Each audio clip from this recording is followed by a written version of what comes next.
इस पीपीटी के अंदर हम देखेंगे अबाउट रिसर्च प्रपोजल। देखिए, रिसर्च प्रपोजल एक रिटन डॉक्यूमेंट है, एक डिटेल्ड डिस्क्रिप्शन है आपकी रिसर्च का।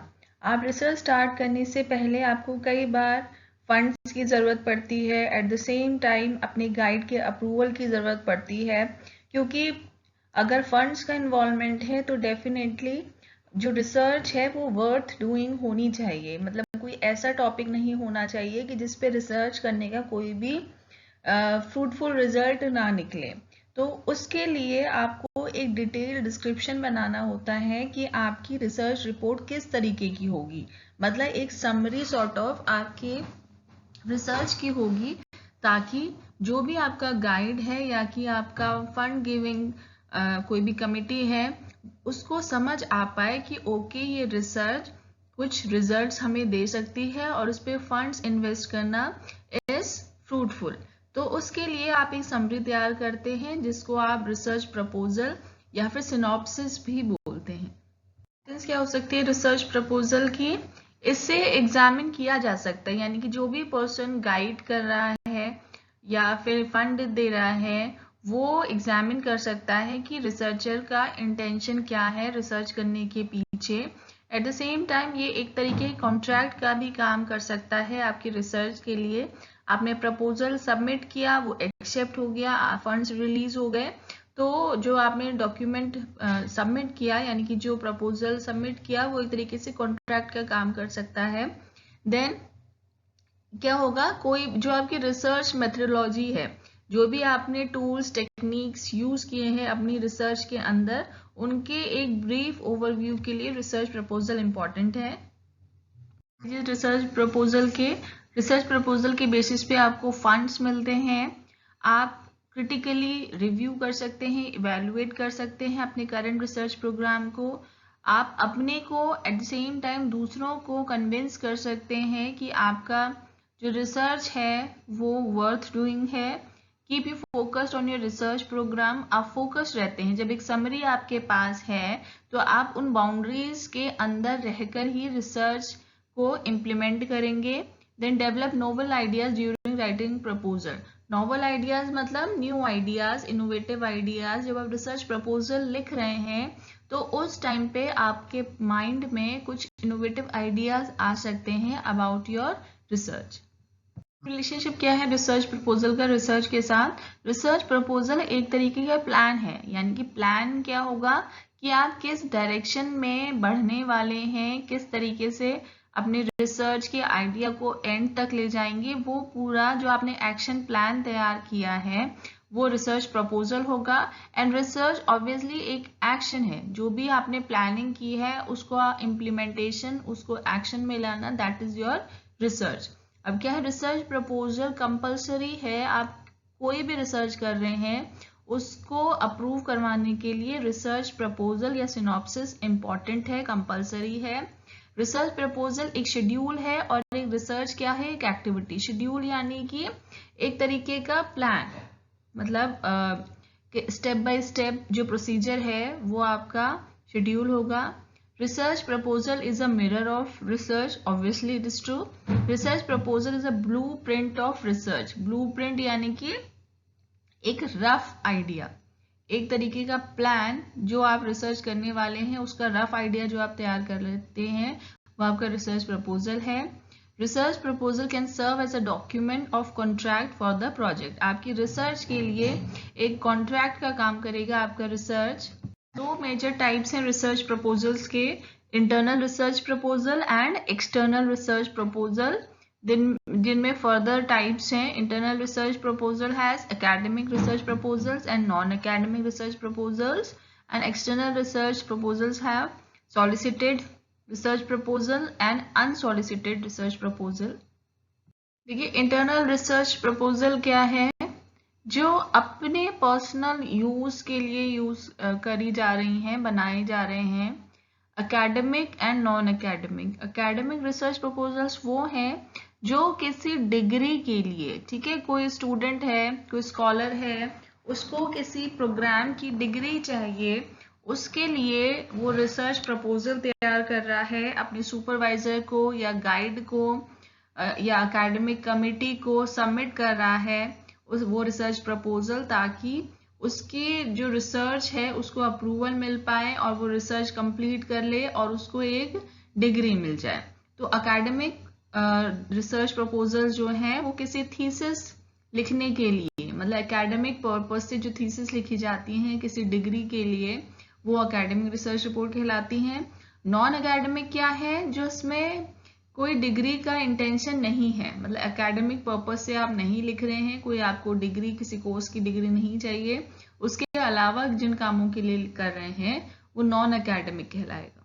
सॉलिसिट एक्सटर्नल रिसर्च प्रपोजल के अंदर जो सॉलिसिटेड है उसमें क्या मतलब है, एक्सटर्नल का पहले मतलब क्या हुआ, जो आप किसी एक्सटर्नल पार्टी के लिए रिसर्च करने वाले हैं, ठीक है, कोई ऐसी एजेंसी है जो कोई प्रॉब्लम का सोल्यूशन फाइंड आउट करना चाहती है, कोई कंपनी है वो अपने प्रॉब्लम को सोल्यूशन फाइंड आउट करना चाहती है, तो किसी थर्ड पार्टी के लिए जब आप रिसर्च प्रपोजल लिखेंगे वो एक्सटर्नल रिसर्च प्रपोजल कहलाएंगे। उसमें भी first category is solicited.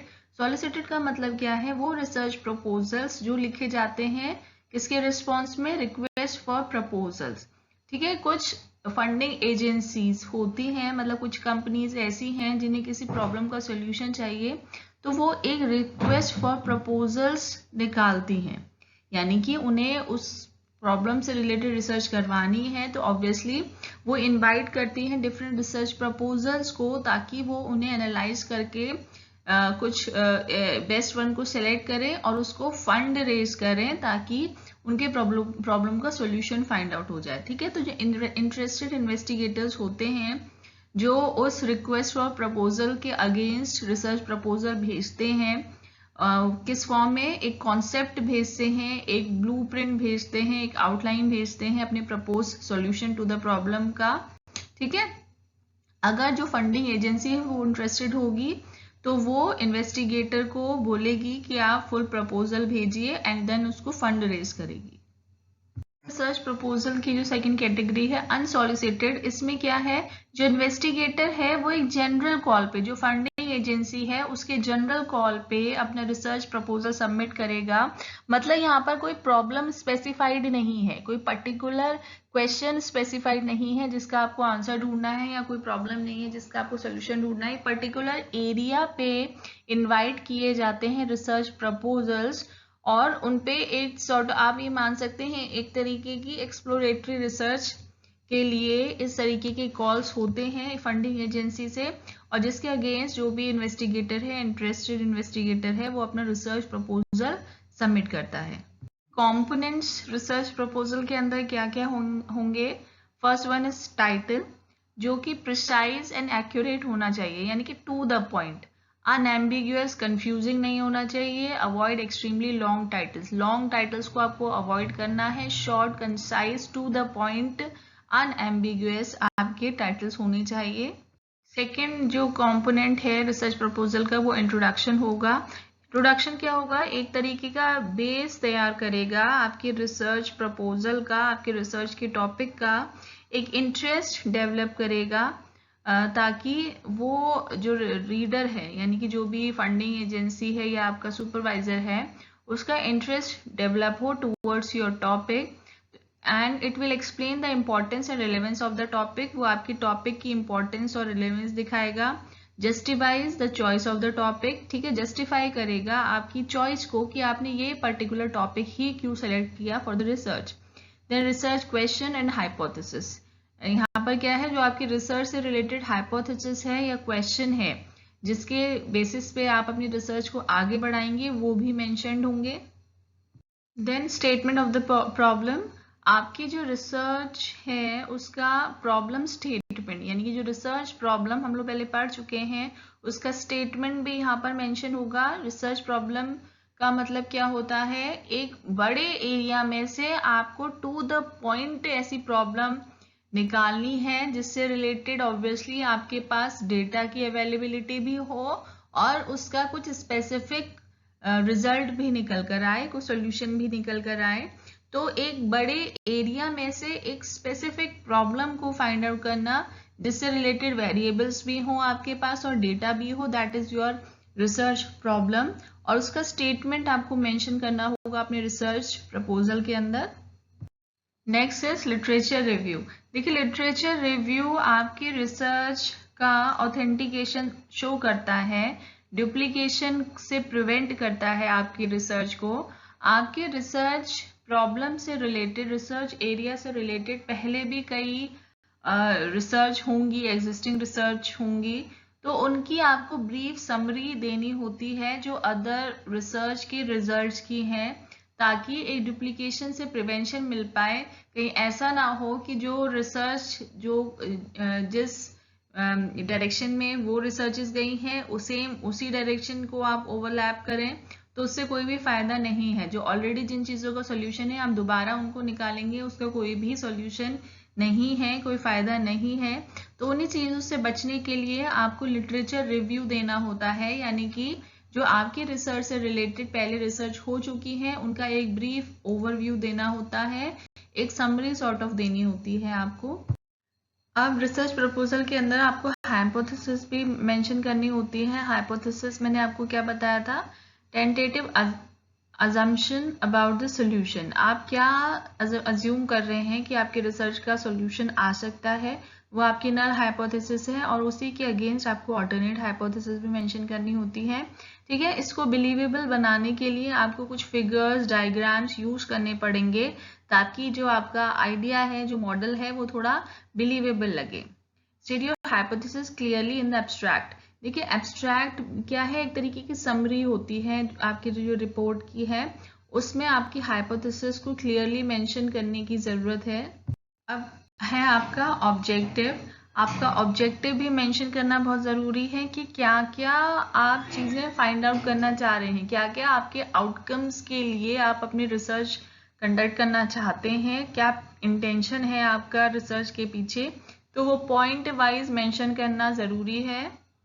Plan, ये एस्टिमेटेड टाइम आपका बताएगा वर्क प्लान कि कब आप स्टार्ट करेंगे, कौन सी स्टेज पे कब किस टाइम तक पहुंचना आपका एक्सपेक्टेड है। एक सीक्वेंसिंग बताएगा आपकी स्टडी की, ठीक है, आपके मेजर फेजेस बताएगा आपके प्रोजेक्ट के।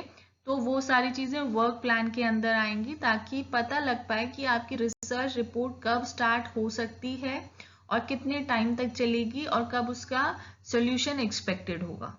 जी क्या है, क्या क्या टूल्स टेक्निक्स आप यूज कर रहे हैं, किस तरीके से डेटा कलेक्शन करेंगे, किस तरीके से एनालिसिस करेंगे, वो सारी चीजें मेथोडोलॉजी में आती हैं। मेथोडोलॉजी सब्जेक्टिव भी हो सकती है, ऑब्जेक्टिव भी। सब्जेक्टिव यानी कि आप जो इंटरव्यूज, क्वेश्चन, डिस्कशन, सर्वे कर रहे हैं, वो सारी चीजें सब्जेक्टिव कहलाएंगी। ऑब्जेक्टिव यानी कि कुछ एक्सपेरिमेंटेशन बेस्ड, मतलब जिसके लिए आपके पास कुछ एविडेंसेस आए, वो सारी चीज़ें आपका ऑब्जेक्टिव बेस्ड मेथोडोलॉजी कहलाती है। लाइक किसी तरीके के रिकॉर्डिंग डिवाइसेस आपने यूज़ किए हैं, मेजरिंग डिवाइसेस यूज़ किए हैं, जिससे आपके पास एक बैकअप हो एविडेंसेस का अपनी बात को प्रूव करने के लिए, तो वो ऑब्जेक्टिव मेथोडोलॉजी कहलाएगी। डिज़ाइन जो आपका बताएगा सैम्पलिंग की कौन सी टूल्स टेक्निक्स यूज़ करेंगे, एनालाइज जो डेटा इंटरप्रिटेशन है, एनालाइजेशन है, वो किस तरीके से करेंगे, कौन से क्वालिटेटिव मेथड या क्वांटिटेटिव मेथड्स आप यूज करेंगे, ठीक है, कौन सा आप डिस्क्रिप्टिव केस स्टडी यूज करेंगे, किस तरीके से अपनी रिसर्च को करेंगे, वो रिसर्च डिजाइन कहलाएगा। पॉपुलेशन, जो भी आप रिसर्च करने वाले हैं उसकी पॉपुलेशन मेंशन करना जरूरी है। क्या क्या सैम्पलिंग की टेक्निक्स आप यूज करेंगे, जैसे कौन सा type cluster random sampling use करेंगे, क्या करेंगे आप, आपके सैंपल का साइज कितना होगा, आपके एक्सपेरिमेंटल एंड कंट्रोल ग्रुप्स क्या होंगे, प्रिवेंशन ऑफ बायस किस तरीके से करेंगे। तो सैम्पलिंग की जितने भी टेक्निक्स हैं, जो भी आप यूज करने वाले हैं, या सैंपल साइज है, वो आपको मेंशन करना होता है। अब रेफरेंसेस भी मेंशन करना इंपॉर्टेंट है रिसर्च प्रपोजल के अंदर। जितने भी रेफरेंसेस, यानी कि जो भी सेकेंडरी सोर्सेज आपने यूज किए हैं डेटा कलेक्शन के लिए, उन सभी को आपको मेंशन करना होगा, लेकिन आपको इंश्योर करना होगा कि वो सारे रेफरेंसेस अप टू डेट हो, रेलिवेंट हो और ओरिजिनल सोर्सेज ही हो।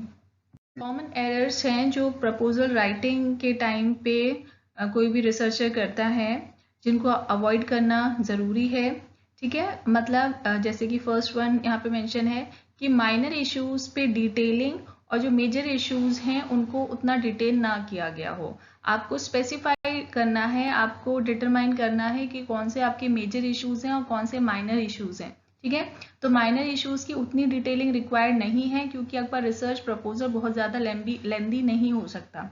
जो मेजर इश्यूज हैं लेकिन उनको आपको थोड़ा सा डिस्क्राइब करना होगा प्रिसाइज वे में, लेकिन वो भी आपको उतना डिटेलिंग उनकी नहीं करनी है।